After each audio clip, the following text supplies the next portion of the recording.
여러분 환영합니다. 오늘 심층 해설에서는 아주 흥미롭고 또 현실과 가장 팽팽하게 맞닿아 있는 거대한 주제를 다뤄보려고 합니다. 바로 한국과 중국 사이에서 벌어지고 있는 엄청난 패러다임의 전환이죠.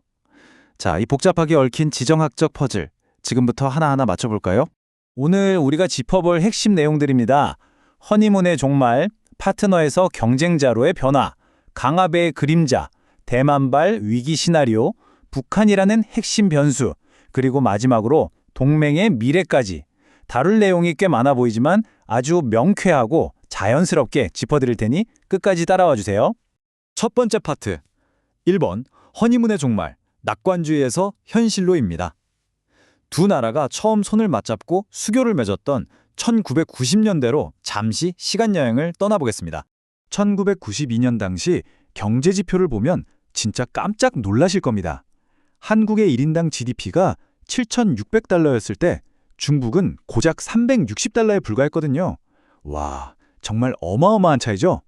바로 이 압도적인 경제적 격차 덕분에 한국의 막대한 자본이 중국으로 물밀듯 쏟아져 들어갔고 당시에는 그야말로 장밋빛 낙관주의가 지배적이었습니다.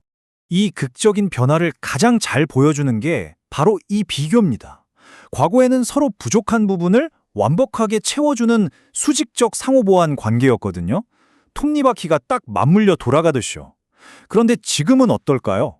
이제는 반도체나 고부가가치 선박 같은 첨단 산업을 두고 정면으로 격돌하는 수평적 경쟁 관계로 완전히 뒤바뀌어 버렸습니다. 두 번째 파트, 2번 파트너에서 경쟁자로 거대한 피벗입니다. 과연 어떤 일들이 있었기에 이런 엄청난 방향 전환이 일어난 걸까요? 수십 년 동안 합작 투자를 진행하면서 한국 기업들은 아주 혹독한 대가를 치러야만 했습니다. 툭하면 벌어지는 산업 스파이 행위나 지식재산권 침해는 기본이고요. 경쟁사를 말려 죽이려는 공격적인 덤핑 공세, 게다가 방금 말씀드린 핵심 기술 분야에서의 직접적인 경쟁까지 겹쳤죠. 한마디로 글로벌 공급망에서 중국을 덜어내는 탈중국화가 이제는 선택이 아닌 필수가 되어버린 겁니다. 여기서 이 숫자 3,500억 달러에 한번 주목해 보시죠. 정말 입이 떡 벌어지는 규모 아닌가요? 예전 같았으면 당연히 중국으로 향했을 이 막대한 한국의 투자 자금이 이제는 방향을 확 틀어 미국으로 쏟아져 들어가고 있습니다. 경제적 디커플링이 그냥 뜬구름 잡는 소리가 아니라 아주 현실적이고 거대하게 진행 중이라는 걸 똑똑히 보여주는 지표죠. 그런데 여러분, 이런 경제적 단절이 그냥 우연히 일어난 게 아니라는 게 핵심입니다. 세 번째 파트, 3번 강압의 그림자, 신뢰의 붕괴로 넘어가 보죠. 조윤 전 미국 대사가 남긴 이 말을 한번 곱씹어 볼 필요가 있습니다. 제국 옆에 사는 것은 매우 힘든 일이다. 이 문장 하나가 지금 한국이 처한 딜레마를 아주 날카롭게 짚어줍니다. 수천 년간 이 지역의 패권국이었던 중국이 마치 크고 무거운 찻잔이라면 주변국들은 그 밑에 깔린 받침대처럼 일방적인 상하관계를 은연중에 강요받고 있는 역학구조인 거죠. 이 타임라인을 한번 쭉 훑어보실까요? 양국의 신뢰가 어떻게 와르르 무너졌는지 한눈에 보이실 겁니다. 2010년 천안함 피격 사건 때 중국이 보여준 그 모호한 태도부터 시작해서 2016년 사드 배치 당시 쏟아졌던 무자비한 경제 보복, 그리고 2020년 제로 코로나 정책으로 인한 일방적인 국경 통제까지 하나하나가 양국 관계에 깊은 균열을 낸 굵직한 사건들이었죠. 당연하게도 한국 대중의 여론, 특히 젊은 층의 대중국 인식은 말 그대로 곤두박질 쳤습니다. 사드 사태가 남긴 흉터가 너무 컸던 탓도 크고요. 과거에는 두 나라 관계가 좀 삐걱거려도 경제라는 튼튼한 동아줄이 버텨줬는데 이제는 그 유일했던 안전장치마저 완전히 끊어져 버린 상태입니다. 자, 여기서부터는 조금 더 살벌한 현대의 시나리오로 가보겠습니다. 네 번째 파트, 4번 대만발 위기, 고위험 시나리오입니다. 솔직히 우리 모두가 가장 궁금해하면서도 두려워하는 질문이 하나 있죠. 만약 대만 해협에서 실제로 무력 충돌이 뻥 하고 터진다면 과연 한국은 어떻게 움직여야 할까요? 이게 정말 진퇴양난인 게요. 가만히 손 놓고 있자니 미국 쪽에서 너희는 안보 무임승차국이냐 라며 한미동맹에 심각한 금이 갈 테고, 그렇다고 직접 총을 들고 전투에 뛰어들자니 즉각적으로 중국의 타겟이 되면서 한반도 전체가 또 다른 전선으로 변할 수 있거든요. 그래서 전문가들이 꼽는 가장 현실적인 골디락스 해법, 즉 딱 알맞은 타협점은 바로 전술적인 비전투 지원에 있습니다. 직접 방아쇠를 당기지는 않지만 후방에서 든든하게 받쳐주는 거죠.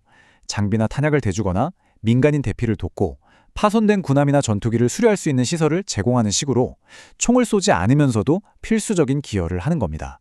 하지만 대만 위기가 터졌을 때 한국의 발목을 잡는 가장 치명적인 변수가 바로 코앞에 있죠. 5번째 파트 5번 북한이라는 변수, 국경을 맞댄 위협입니다. 여기서 기회주의적 침략이라는 핵심 개념을 꼭 기억하셔야 합니다. 미국과 한국의 군사력이나 시선이 온통 대만 쪽으로 확 쏠려 있을 때 북한이 그 빈틈을 노리고 회색지대 도발이나 훅 치고 들어오는 군사행동을 감행할 수 있다는 얘기죠. 그러니까 대만 위기 상황에서 한국의 진짜 최우선 임무는 미국이 안심하고 대만에 집중할 수 있도록 북한이 딴짓 못하게 꽉 묶어두는 겁니다. 그리고 여기서 가장 뼈아픈 현실은요. 예전에는 북한 문제에 있어서 그래도 중국이 뒤에서 조용히 브레이크를 밟아주는 역할을 했었는데 이제는 그 기대를 완전히 접어야 한다는 겁니다. 오로지 자기들의 지역 패권을 지키기 위해서 북한이 무슨 짓을 하던 무조건 제재망으로부터 감싸고 도는 철저한 뒷배로 전락해버렸으니까요. 드디어 마지막 6번째 파트입니다. 6번, 동맹의 미래, 보호를 위한 피벗. 이 거센 지정학적 폭풍우 속에서 한국은 과연 어떤 생존 전략을 짜고 있을까요?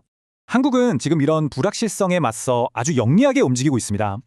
핵잠수함 기술 도입 같은 굵직한 논의로 한미동맹의 덩치를 현대화하고 있고요. 그동안 껄끄러웠던 역사적 앙금을 딛고 일본과도 손을 잡으며 전례 없는 한미일 3국 안보체제를 굳히고 있죠. 게다가 한국과 미국의 방위산업 자체를 아예 찰떡같이 묶어서 미래의 안보를 미국이라는 확실한 동아줄에 단단히 메어두고 있습니다. 자, 오늘 심층 해설을 마치면서 여러분께 묵직한 질문을 하나 던지고 싶습니다. 만약 미국의 인도-태평양 전략이 지금과 달라진다면 거대한 제국의 그림자 바로 옆에 있는 한국은 홀로 경제적 생존을 챙기면서 동시에 이 치명적인 안보 위협들 사이에서 아슬아슬한 균형을 잡아낼 수 있을까요? 이 도발적인 질문 한번 깊게 생각해 보시길 바라면서 오늘 해설은 여기서 마무리하겠습니다. 끝까지 함께해 주셔서 감사합니다.